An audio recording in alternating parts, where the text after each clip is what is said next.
Sabe aquela vozinha na cabeça, aquele comentarista interno que parece nunca tira uma folga?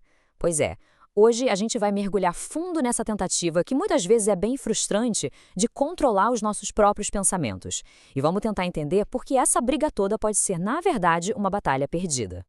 Essa é tipo a pergunta de US$ 1 milhão, né? Como é que a gente faz para assumir o controle daquela conversa que não para na nossa cabeça? Especialmente quando ela atrapalha a gente de focar no que realmente importa. Olha, todo mundo já passou por isso. Aqueles momentos em que do nada aparece um pensamento que a gente não quer ter e aí pronto, começa a batalha. A gente tenta pegar o raciocínio no laço, brigar com ele, forçar a barra para ele ir para onde a gente quer, e quando não dá certo, a sensação de desconforto, de falta de controle, nossa, pode ser avassaladora. Para entender essa luta, primeiro a gente precisa dar uma olhada numa ideia bem fundamental que a maioria de nós tem sobre como a mente funciona. É uma ideia que parece fazer todo sentido, mas que no fundo pode ser a verdadeira raiz da nossa frustração.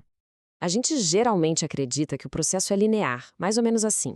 Primeiro, a gente começa a pensar. Daí, escolhe um foco, um assunto.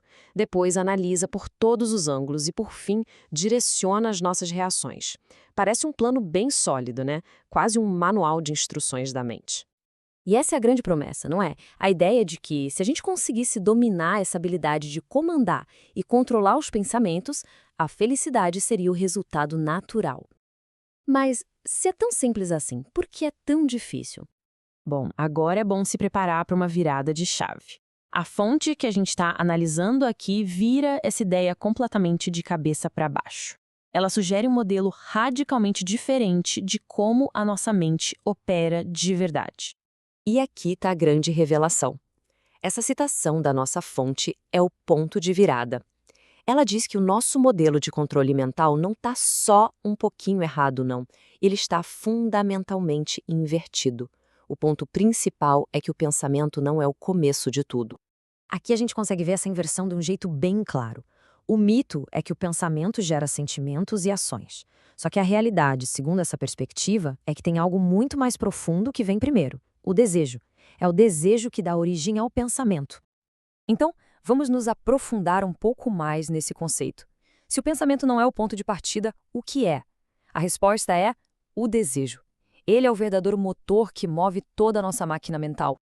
E olha, desejo, nesse contexto, não é algo que se pensa, é algo que se sente. É a base, o alicerce de quem a gente é. É aquela força primordial que vem antes da análise consciente, antes de qualquer deliberação.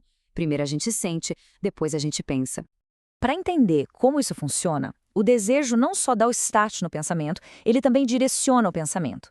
Pensa bem, a gente só pensa naquilo que a gente quer, em como conseguir o que a gente quer, ou no porquê de ainda não temos o que a gente quer. O desejo tem, tipo, um sistema próprio para se fortalecer e fazer o trabalho dele.